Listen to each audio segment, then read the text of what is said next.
Halo teman-teman semuanya, dimanapun kalian berada yang menyaksikan video ini.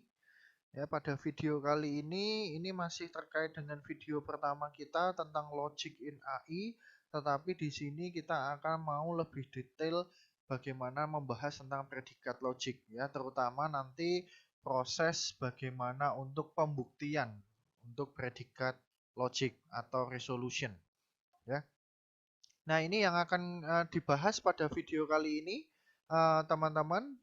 Yang pertama adalah kita akan review dulu exercise kita di video yang sebelumnya, kemudian nanti kita akan membahas proses namanya adalah unification, ya, sebelum melakukan resolution untuk predicate logic. Oke, kita masuk aja langsung ke review exercise kita yang kemarin gitu ya.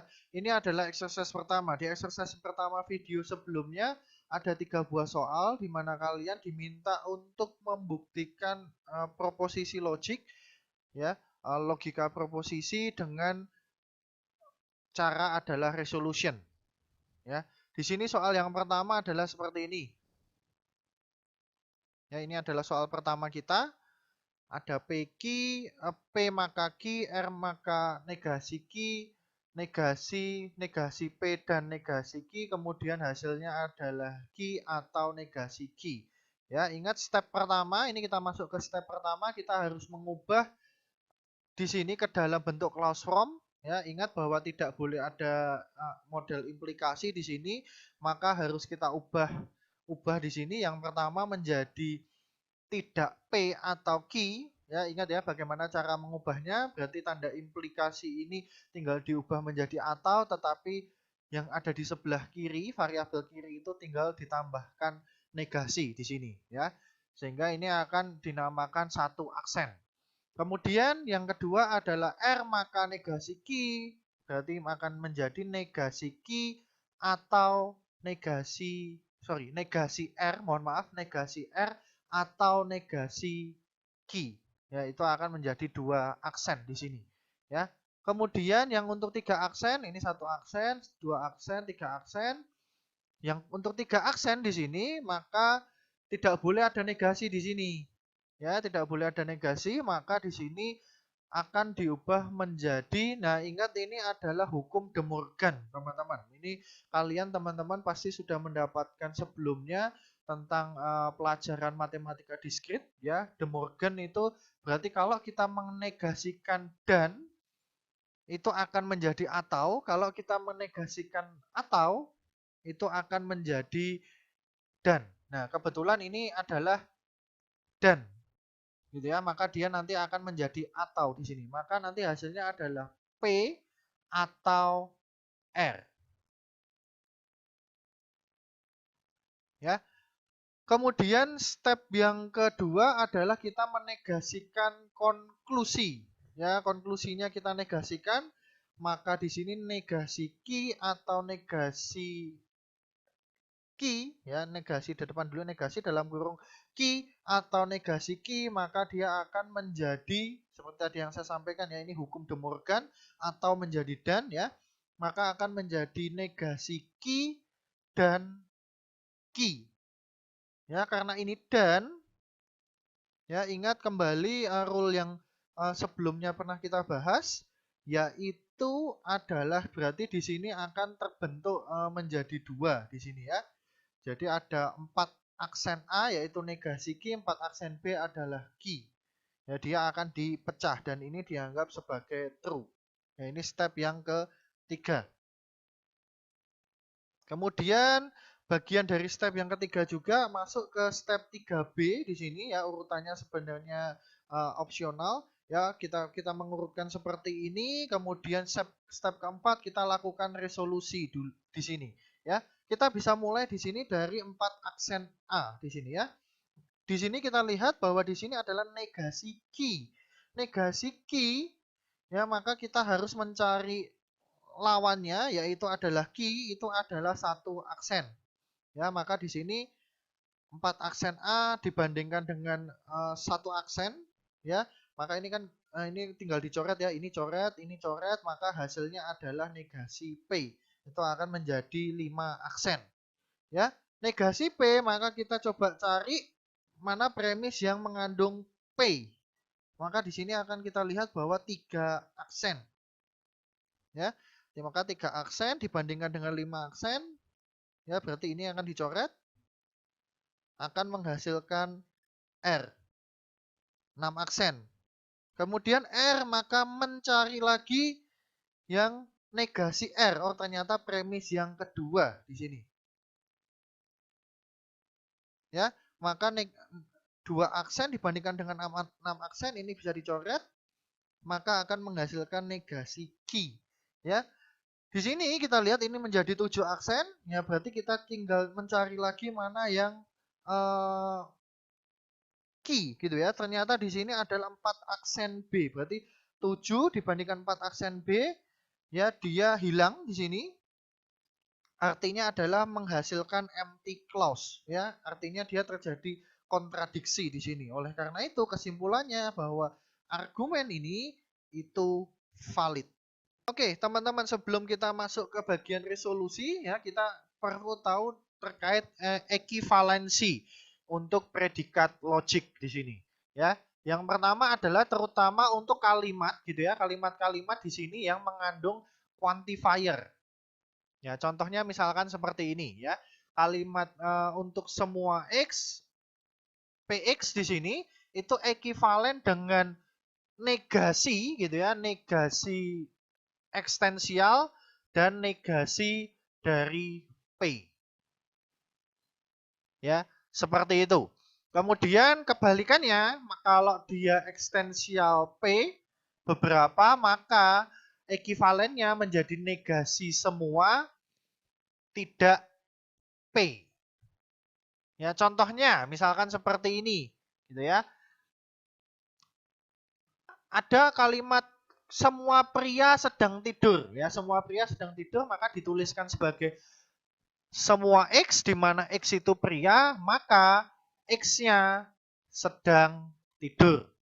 Dia ekivalen dengan ini, gitu ya. Negasi ekstensial, ya, negasi tidur X. Ya. Atau mungkin seperti ini, gitu ya. Ingat, ekstensial itu kan berarti kan tandanya adalah dan di sini, gitu ya.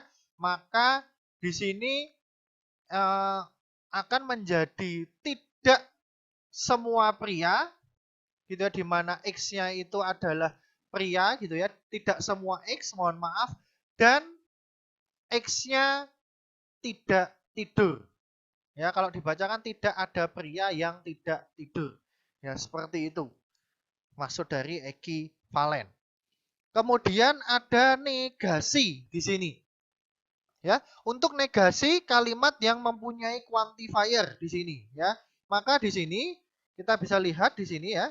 Kalau ada suatu seperti ini ya, untuk semua x px gini ya, kemudian dinegasikan, maka untuk quantifier a universal menjadi ekstensial, kemudian untuk P-nya ini tinggal dinegasikan. Itu begitu juga sebaliknya.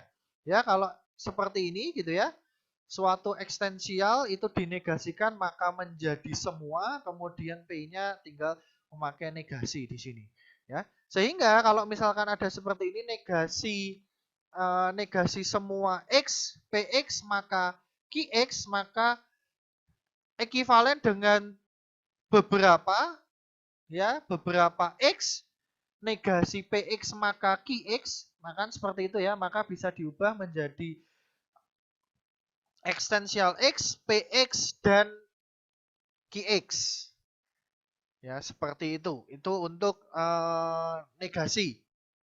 Contohnya, misalkan ya, semua pria sedang tidur. Ya, maka negasinya di sini gitu ya, negasinya adalah kan kita lihat dulu kalimatnya tadi ya, semua pria sedang tidur, maka menjadi logika predikat atau predikat logiknya adalah seperti ini ya. Untuk semua X, di mana X itu adalah pria, maka X tidur. Negasinya menjadi beberapa pria tidak tidur. Ya, maka seperti ini ya. Untuk beberapa X, ya, di mana X adalah pria dan X tidak tidur. Ya, seperti itu. Itu untuk negasi. Ya, untuk selanjutnya teman-teman, bagaimana kita ingin melakukan convert jadi dari predikat logik menjadi bentuknya adalah CNF atau conjunctive normal form di sini. Ya, ini salah satu step di mana kita sebelum melakukan resolusi. Ya, misalkan seperti ini teman-teman ya, jika ada kondisi di mana dia itu jika dan hanya jika atau biconditional, maka ubah menjadi seperti ini, gitu ya, diubah menjadi bentuk implikasi P maka Q dan Q maka P di sini. Kemudian ini sama seperti logika proposisi di sini ya, P maka Q itu diubah menjadi negasi P atau Q, gitu ya. Kemudian kita ingin mengurangi skop dari negasi di sini ya, skop dari negasi. Misalkan ada negasi P menjadi P gitu ya. Kemudian negasi P atau Q maka menjadi negasi P dan negasi Q, hukum De Morgan. Kemudian negasi P dan Q menjadi negasi P atau Q atau negasi Q, mohon maaf. Kemudian negasi quantifier A, P menjadi ekstensial X, negasi P, negasi ekstensial X, P kemudian menjadi universal negasi P di sini. Ya. Kemudian selanjutnya nomor 4 kita harus melakukan standarisasi terhadap variabel. Ya, misalkan contohnya ada predikat logik seperti ini, ya, di mana di sini terpisah ya teman-teman ya, untuk universal sendiri, ekstensial sendiri di sini. Dua-duanya menggunakan X. Nah, kita mengubah salah satunya menggunakan, mohon maaf, jadi kita mengubah salah satunya gitu ya menjadi variabel yang unik, yang berbeda, yaitu misalkan contohnya yang ini, untuk ekstensial ini yang awalnya X diubah menjadi Y. Ya, cukup seperti itu aja. Yang untuk universal masih tetap X ya. Ini pun masih tetap atau di sini. Ya. Selanjutnya kita ingin mengeliminasi gitu ya, mengeliminasi ekstensial quantifier di sini, gitu ya, mengeliminasi ekstensial quantifier. Ya, kalau misalkan ada predikat logik seperti ini, maka di sini hilangkan saja gitu ya untuk tanda ekstensialnya, maka akan menjadi P, tetapi di sini K. Kenapa di sini kita ubah menjadi K? K itu adalah konstanta, proses itu namanya adalah Skolemais di sini ya. K itu konstanta, artinya adalah untuk predikat logik ini akan bernilai true apabila X-nya ya dalam artian berupa konstanta itu juga true. Maka kita bisa ubah di sini langsung menjadi P dalam kurung K, di mana K itu adalah konstanta gitu ya. Atau disebut sebagai skolem konstan atau konstanta skolem di sini. Ya, seperti itu. Nah, kemudian kalau ada contoh seperti ini, teman-teman. Nah, ini kebetulan di sini ekstensial di sini gitu ya. Ekstensial di sini ini melekat atau terikat terhadap quantifier universal di depan gitu ya, atau di sebelah kirinya atau sebelumnya di sini. Maka kita tidak bisa langsung mengubahnya gitu ya, mengubah ekstensial di sini kan Y gitu ya, pakai variabel Y, kita tidak bisa mengubah Y langsung menjadi K. Tetapi kita ubah dalam bentuk di sini adalah kolom function. Jadi kita ubah menjadi suatu fungsi. Ya, fungsi di mana argumennya adalah X. Ya, karena dia terikat dengan X gitu ya, maka di sini diubah menjadi untuk semua X, maka P-nya itu X, fungsi dari X. Ya, seperti itu. Itu jika kondisi ya ada ekstensial quantifier yang terikat dengan universal quantifier di sini. Ya, kemudian ada contoh di sini ya, everyone has a name. untuk semua X, di mana X itu adalah person atau people gitu ya, semua orang gitu ya, mempunyai sebuah nama. Ya ini ingat, sebuah. Berarti kan namanya kan bisa unik ya teman-teman ya di sini. Berarti maka ya untuk beberapa Y, di mana Y itu adalah nama dan ya X tadi yaitu person mempunyai nama, di mana namanya itu beberapa gitu kan, berarti kan unik di sini. Ya, penulisan predikat logiknya seperti ini. Kemudian kita ubah di sini ke dalam bentuk CNF di sini. Caranya adalah seperti ini, teman-teman. Berarti untuk semua X di mana X itu adalah person, maka gitu ya. Maka di sini untuk function X di mana itu adalah nama dan X mempunyai suatu function X. Function X-nya tadi adalah nama di sini ya. Maka hasilnya seperti itu. Kemudian untuk universal quantifier ya nomor 6 di sini. Kalau jika ada universal quantifier di sini mudah teman-teman. Artinya adalah kita tinggal menyembunyikan universal quantifier-nya. Ya, sehingga kalau misalkan ada step seperti ini gitu ya. Maka ya udah ini tinggal disembunyikan di sini. Ya, maka di sini akan menjadi PX atau QY. Ya, seperti itu. Kemudian sebenarnya untuk langkah sampai langkah ke-6 ini sebenarnya sudah bisa masuk ke proses selanjutnya ya. Nanti ada istilahnya namanya adalah unification. Ya, sebelum masuk ke proses resolusi di sini.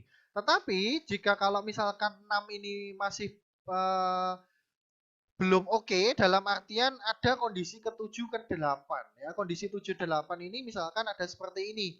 Kita mau mendistribusikan atau dan juga dan. Ya, ini mirip seperti kalau konsep di perkalian gitu ya. Misalkan ada seperti ini ya, dalam kurung P dan Q atau R, maka ini kan seperti konsep perkalian ya. Maka di sini akan menjadi P atau R dan Q atau R. Ya, atau misalkan seperti ini ya, ada yang ini terpisah gitu ya dalam punya kurung sendiri, ini kita bisa masukkan di dalam kurung yang sama di sini. Begitu juga dengan yang atau. Ya, seperti itu. Oke, teman-teman kita masuk ke proses unifikasi atau unification di sini. Nah, apa sih sebenarnya proses unifikasi atau unification di sini? Mungkin saya langsung masuk ke poin keempat dulu ya sebelumnya ya. Nah, unifikasi ini adalah proses matching gitu ya, proses matching atau substitusi di mana nanti kita ingin menggantikan variabel, di mana kita tahu kalau di predikat logik itu argumen bisa berupa variabel ya, di mana variabel itu nanti kita substitusi atau kita matchingkan dengan suatu penggantinya ya. Penggantinya itu bisa dalam berupa konstanta ataupun mungkin suatu fungsi di sini ya. Berbeda seperti proportional logic. Kalau proportional logic kemarin ya untuk melakukan resolusi itu lebih mudah. Dalam artian adalah kita tinggal membandingkan apakah suatu premis ini ada kontradiksi atau tidak. Ya, untuk menyatakan suatu argumen itu valid atau tidak. Ya, sebenarnya proses resolusinya ya untuk predikat logik ya hampir sama seperti proportional logic, tetapi yang membedakan adalah ini. Nah, kalau misalkan ada kondisi seperti ini, kan ada predikat, di dalamnya ada argumen, setting, dalamnya sun. Kemudian ada negasi setting dalam kurung sun. Nah, kalau ada kondisi seperti ini terjadi kontradiksi. Ya, ini mudah di sini. Tetapi ingat, bagaimana jika kondisinya adalah argumennya berbeda. Contohnya misalkan seperti ini, ada beautiful, di sini juga ada negasi beautiful. Mungkin ini kita bisa asumsikan, oh ini terjadi kontradiksi. Tapi ingat bahwa predikat logik itu ada argumen di dalamnya. Kita lihat bahwa argumennya ini berbeda. Yang satu day, yang satu night di sini. Sehingga di sini ini tidak bisa dilakukan resolusi. Ya, seperti itu. Kita harus menyamakan baik itu predikat maupun argumen yang ada di dalamnya di sini. Ya, ataupun kebalikannya, misalkan contohnya seperti ini, gitu ya. Kalau tadi kan contoh yang nomor 2 ya, kalau yang ini contoh yang pertama, misalkan predikatnya berbeda. Kalau predikatnya berbeda seperti ini, ya walaupun argumennya sama, nah ini tetap tidak bisa untuk dilakukan resolusi di sini. Ya, seperti itu. Nah, ini untuk contoh dari unification di sini. Ya, ini misalkan ada di sini ada dua predikat logik, yang satu P, yang satu Q. Kemudian, nah ini adalah proses unification-nya. Ya, kita lihat ya. Untuk yang predikat P di sini, yang pertama ini saya kasih nomor 1, 2, 3, 4, 5, 6, 7. Ya, untuk yang pertama di sini Y adalah turtle, Q Tom adalah turtle. Nah, di sini kan variabel ya, di sini. Nah, kita bisa lihat di sini kita bisa melakukan substitusi atau unification untuk variabel Y. Tadi kan seperti yang saya katakan ya, unification kan mengubah variabel ke dalam suatu konstanta. Nah, misalkan di sini kita lihat predikatnya sudah sama di sini turtle. Ya, untuk P dan juga Q. Yang P untuk predikat P ini bentuknya variabel, tapi yang Q sudah berbentuk konstanta. Otomatis di sini kita bisa melakukan unifikasi bahwa Y itu adalah Tom. Y atau Tom gitu ya. Maksudnya Y itu adalah Tom. Ya, seperti itu. Kita bisa melakukan itu. Kemudian nomor 2, sama juga Jerry love X. Dikinya adalah Jerry love Jing. Berarti kita bisa menyimpulkan X-nya itu bisa kita ganti dengan Jing. Ya, contoh yang ketiga, Bart friend X, Y friend Milhouse. Nah, di sini kita lihat di sini ada predikat, nama predikatnya sama, jumlah argumennya pun juga sama di sini. Ya, untuk yang predikat P di sini argumennya gitu ya, argumennya adalah konstanta Bart. Yang Q argumennya adalah Y, variabel. Nah, ini kita juga bisa lakukan unifikasi bahwa Y itu adalah Bart. Ya. Kemudian di sini yang kedua adalah untuk P argumennya adalah X, untuk Q argumennya adalah Milhouse. Nah, di sini kita bisa lakukan substitusi juga, maka X itu adalah Milhouse. Bisa digantikan dengan Milhouse. Ya. Kemudian contoh yang keempat, obese Ron obese X. Argumen keduanya berupa variabel di sini. Ya, sedangkan yang kedua yang predikat yang Q adalah Z obese mother's Z. Ya, argumen pertamanya adalah Z, maka Z itu bisa digantikan oleh Ron di sini. Ya, sedangkan di sini ini variabel untuk yang P predikat yang pertama ini argumennya berupa variabel X. Nah, di sini berupa fungsi untuk yang predikat Q, mother Z. Maka di sini kita bisa substitusi, lakukan unification adalah X itu adalah mother Ron. Kenapa seperti itu? Karena kita tahu bahwa Z-nya tadi adalah Ron. Nah, maka Z ini kan bisa diganti oleh Ron. Berarti X itu adalah Ron's mother. Atau mother Ron di sini. Ya, selanjutnya nomor 5. Ini it, kemudian ini Y dan juga Y. Ya, variabel Y dan juga Y. Argumennya 2 dan sama-sama Y. Kemudian yang predikat kedua Q adalah its, Z, fish.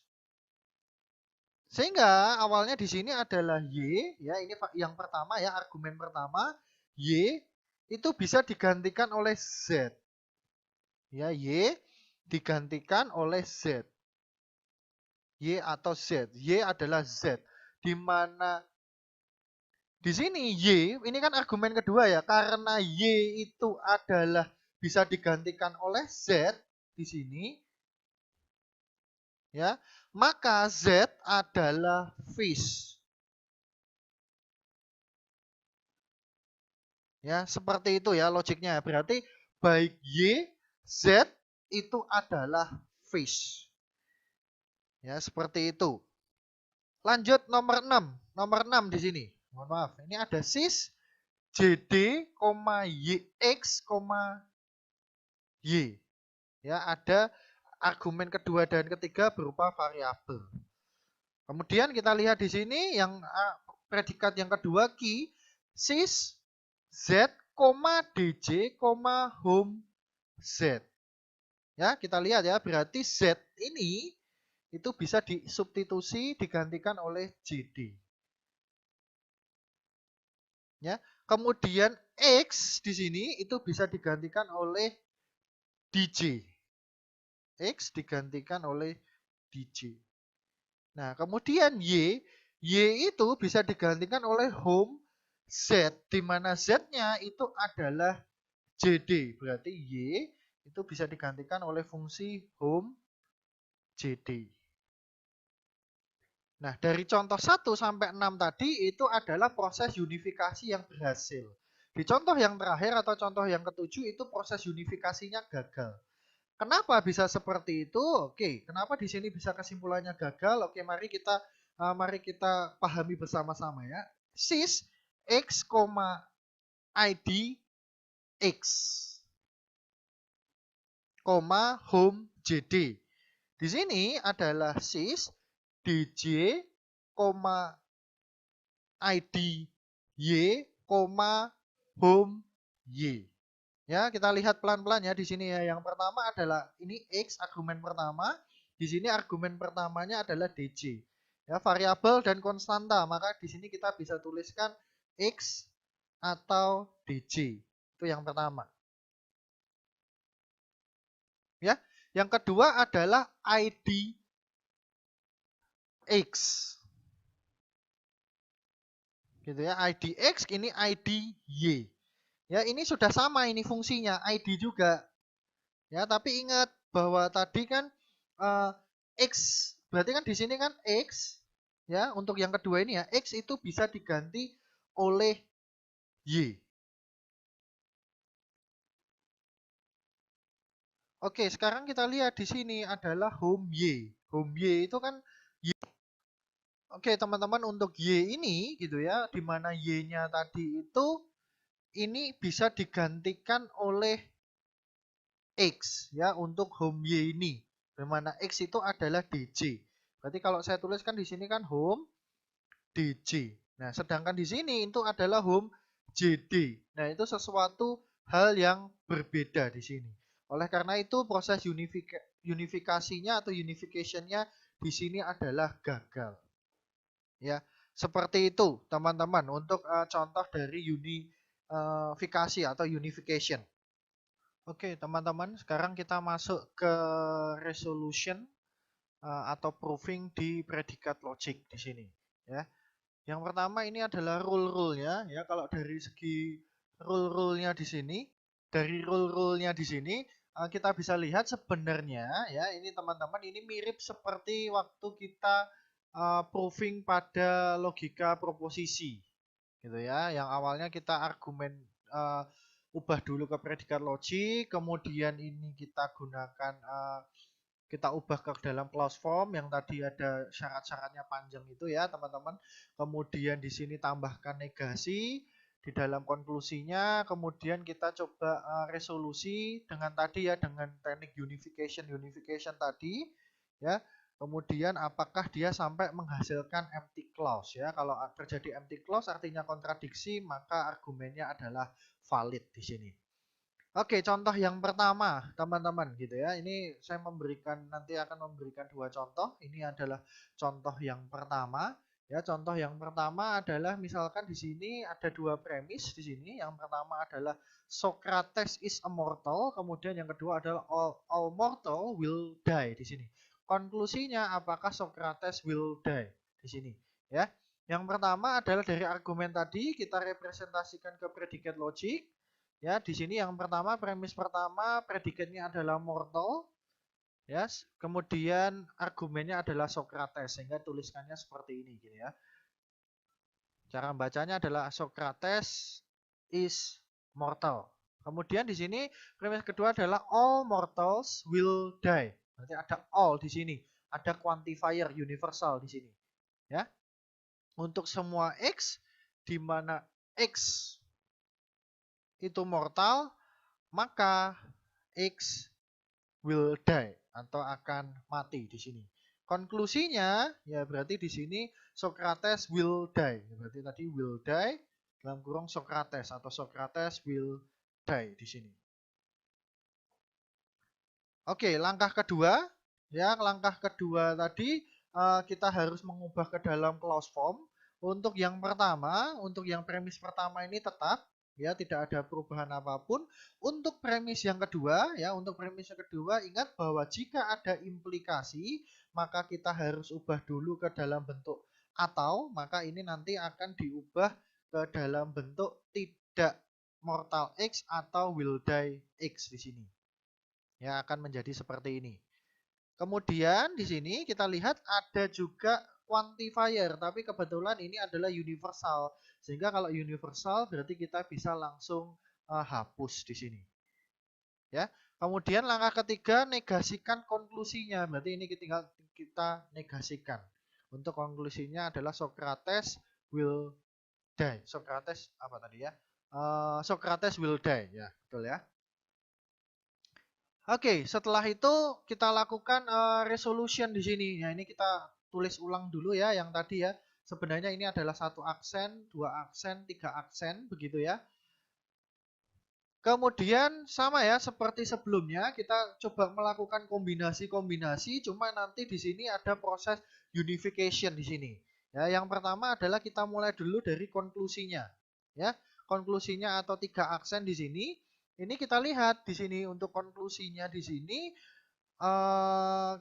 kita lihat di sini untuk untuk konklusinya adalah negasi will die di sini. Gitu ya. Nah, ini untuk predikatnya, maka kita cari di premis-premis yang lain apakah ada ya premis yang mengandung will die tapi yang tanpa negasi. Ya, seperti apa logika proposisi sama ya. Maka di sini kita bisa lihat ada di premis kedua. Maka 2 aksen akan dikombinasikan dengan 3 aksen di sini. Ya. Kemudian kita lihat teman-teman di sini ada variabel X. Ya, di mana karena dia ada variabel X di sini, teman-teman, kita ini ada proses unifikasi sama seperti tadi. Maka X-nya di sini kita bisa ganti dengan Socrates. Ya, ini bisa diganti dengan Socrates. Kalau X-nya bisa diganti dengan Socrates, maka untuk yang di mortal ini juga kita bisa ganti dengan Socrates. Sehingga nanti ini nanti akan menghasilkan, mohon maaf, negasi mortal di dalamnya adalah Socrates. Ya, seperti itu ya. Sehingga ini kalau kita coret, maka akan menghasilkan 4 aksen ya. 4 aksennya di mana di sini adalah negasi mortal Socrates. Ya, kemudian kita cari di sini predikat mortal. Karena ini negasi mortal, maka kita cari yang mortal yang bukan negasi. Oh, ternyata ada di premis nomor 1. Ya, kita kombinasikan. Yang pertama kita cek dulu, oh predikatnya sama. Tapi kita lihat untuk argumennya, oh argumennya sudah sama di sini. Socrates, di sini juga Socrates. Ya, sehingga ini bisa saling mencoret gitu ya. Ini dicoret, ini juga dicoret, ya. Maka terjadilah empty clause atau terjadi kontradiksi. Maka di sini kita bisa asumsikan adalah bisa mengambil kesimpulan, mengambil kesimpulan bahwa argumen ini gitu ya, argumen ini itu bernilai valid. Ya, seperti itu teman-teman. Ini untuk contoh pertama. Oke, teman-teman kita masuk ke contoh yang kedua di sini ya. Untuk contoh yang kedua ini saya akan juga menunjukkan ke kalian bahwa jika kita mempunyai predikat kalimat-kalimat predikat logik yang cukup panjang di sini, kita bisa memberikan singkatan di sini gitu ya, memberikan singkatan terhadap predikat logik yang kita kita mau buat di sini. Contohnya di sini ya teman-teman ya. Untuk grid chef di sini, grid chef di sini kita singkat sebagai GC gitu ya. Misalkan contohnya seperti itu. Untuk grid chef kita singkat sebagai GC. Kemudian untuk Italian di sini kita singkat sebagai I gitu ya. Kemudian kalau untuk Michael dan Louis ya itu tidak kita berikan singkatan karena kenapa di premis ketiga kita bisa mengetahui bahwa Michael or Louis is great chef ya. Berarti kan Michael dan Louis nanti akan bisa menggantikan variabel X di sini. Ya, sehingga tidak perlu kita singkat. Yang cukup disingkat adalah bagian predikatnya aja ya. Kemudian ada di sini enjoy good food. Ya, misalkan enjoy good food disingkat sebagai EF di sini. Ya, seperti itu, teman-teman. Sehingga argumen ini gitu ya, argumen yang ini kita bisa tuliskan seperti ini. Ya, all Greek chefs are Italian gitu ya. Semua Greek chef berarti kan universal quantifier, semua Greek chef di mana X itu adalah Greek chef, maka X adalah Italian. Ya, untuk yang kedua, kemudian all Italians enjoy good food gitu ya. Untuk semua X di mana X itu adalah Italian, maka X enjoy good food. Ya.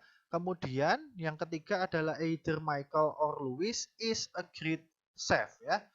Michael adalah great chef atau Louis adalah great chef. Ya, kemudian yang keempat di sini adalah Michael is not a great chef ya. Michael bukan great chef, mohon maaf. Kemudian kesimpulannya adalah di sini Louis enjoy good food ya. Louis enjoy good food. Ya, seperti ini untuk predikat logiknya. Ya, oleh karena itu di sini teman-teman kita harus ubah ke dalam bentuk clause form ya, step yang pertama. Ya, untuk ini yang premis pertama ada implikasi, maka kita harus ubah karena ini adalah yang universal, maka nanti ini bisa langsung dihapus ya, teman-teman ya. Sehingga nanti akan menjadi seperti ini. Negasi GCX atau IX. Ya. Ini juga dalam bentuk implikasi, teman-teman harus kita ubah. Ini universal quantifier bisa langsung dicoret untuk clause formnya ya menjadi negasi IY. Ingat, kenapa Y di sini? Karena di sini ingat bahwa stepnya yang tadi bahwa setiap parameter itu harus unik, teman-teman, gitu ya. Yang pertama tadi kan ini kan sudah X gitu ya. Nah, sehingga di sini harus kita ubah menjadi Y. Ya, agar dia bersifat unik, berbeda seperti yang nomor 1 di sini. Untuk yang nomor 3 tetap, yang nomor 4 juga tetap. Ya, kemudian untuk konklusinya jangan lupa dinegasikan di sini. Ya, berarti ini siap untuk kita lakukan resolusi, teman-teman. Ya, di sini saya akan mencoba menunjukkan ke kalian cara yang lain, teman-teman. Ini menggunakan panah-panah ini, gitu ya. Nah, untuk cara ini boleh kalian gunakan next ke depannya, gitu ya. Jika kita melihat bahwa premis-premis dari predikat logik yang ada itu cukup panjang di sini, dan juga dari sini kita juga bisa melihat perubahannya, ya, perubahan terutama di bagian unifikasi atau substitusinya di sini. Ya, ini tadi premisnya yang tadi ya. Ini diletakkan lagi di sini agar kita gampang untuk melihatnya. Ya, selalu kita awali dulu dari bagian konklusinya dulu. Ya, di sini ini adalah bagian konklusinya bahwa predikatnya adalah negasi EF. Maka kita mencari premis yang mengandung EF. Ya, maka di sini ada premis nomor 2 di sini ya. Maka kita lihat di sini kan predikatnya adalah EF, di sini juga predikatnya EF. Nah, di sini itu sudah dalam bentuk konstanta yaitu Lewis. Sedangkan di sini masih variabel. Berarti di sini kita bisa melakukan substitusi atau unifikasi bahwa Y itu adalah Lewis. Ya, seperti itu, teman-teman. Maka ini bisa kita coret ya kalau di sini ya. Saya tunjukkan di sini ya sambil bervariasi di sini. Oke, saya coret, maka di sini akan menghasilkan negasi I dalam kurung Lewis. Ya, karena kenapa? Y ini kita substitusi dengan Lewis. Maka menghasilkan negasi Lewis di sini. Ya, kemudian predikatnya adalah negasi I. Maka kita mencari premis yang mengandung I di sini. Ya, maka itu adalah premis nomor 1. Ya, di mana ini predikatnya ada I, tapi di sini ada variabel X. Nah, di sini sudah berupa konstanta. Maka di sini kita bisa melakukan unifikasi X itu bisa kita substitusi dengan Lewis.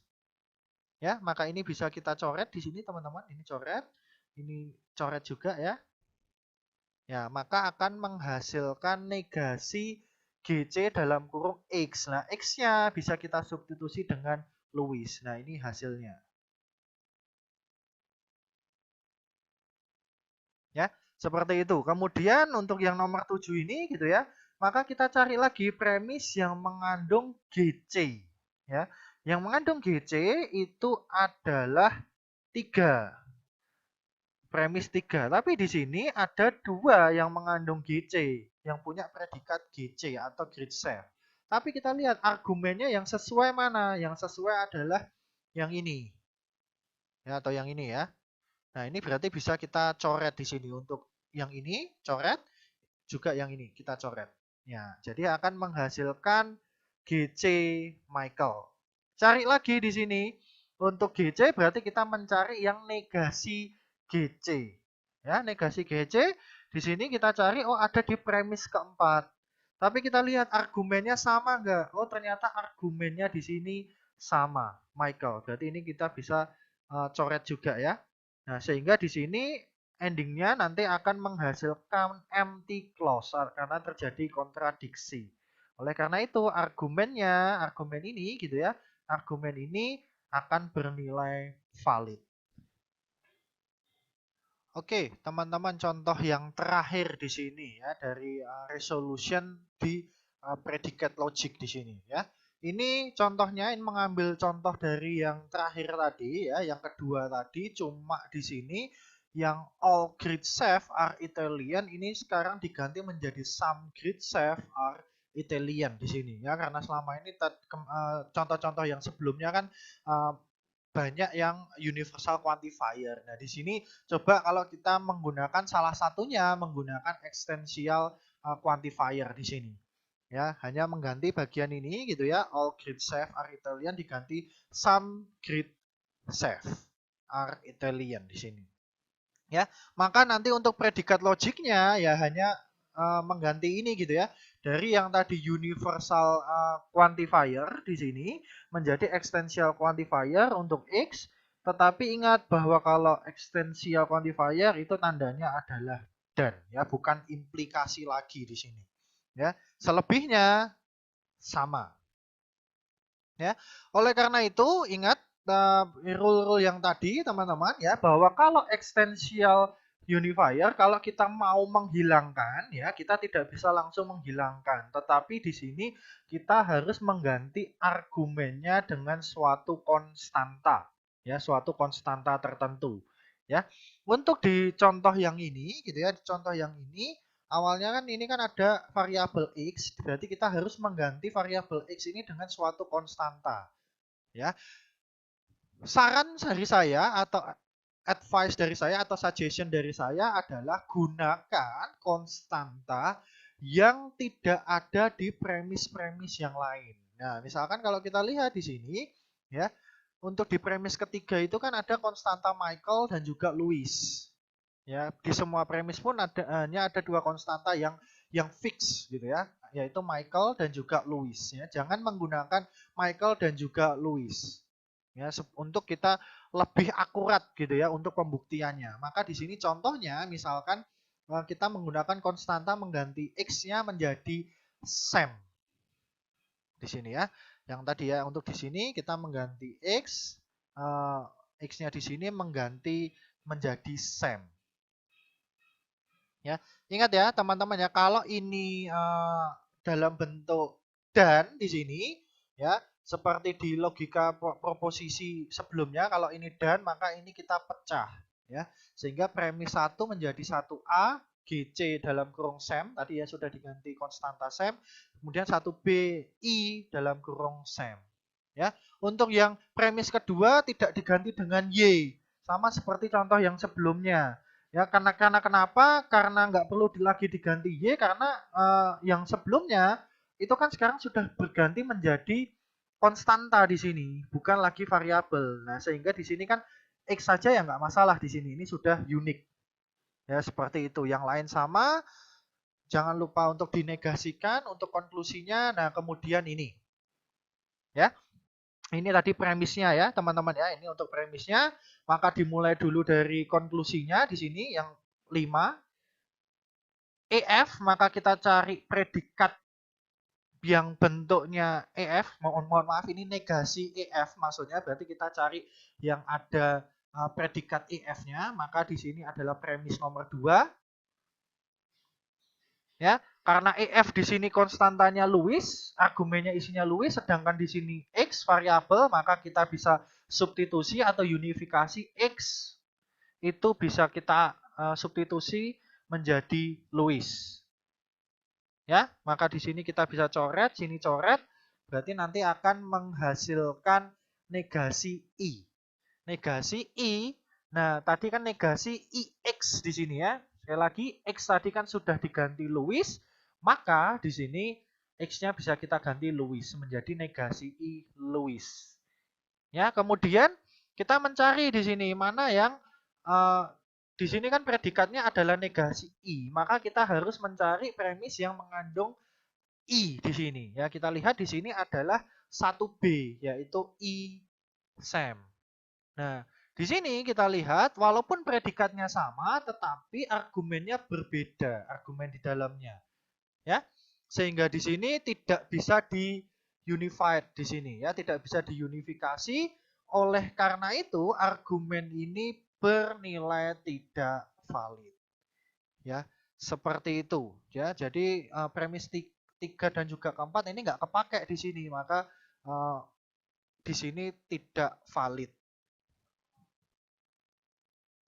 Silakan teman-teman, jika ada pertanyaan silahkan kalian bisa ajukan, kita bisa diskusikan bersama-sama di grup WhatsApp ya. Ini aturan dari pengerjaan exercise-nya, silahkan kalian baca sendiri ya. Sekian teman-teman untuk video pembelajaran kita tentang predikat logik. Semoga dapat dipahami dengan baik teman-teman. Mohon maaf jika saya ada kesalahan kata di sini. Dan sampai jumpa di video-video pembelajaran yang selanjutnya ya. Salam sehat untuk kalian semuanya.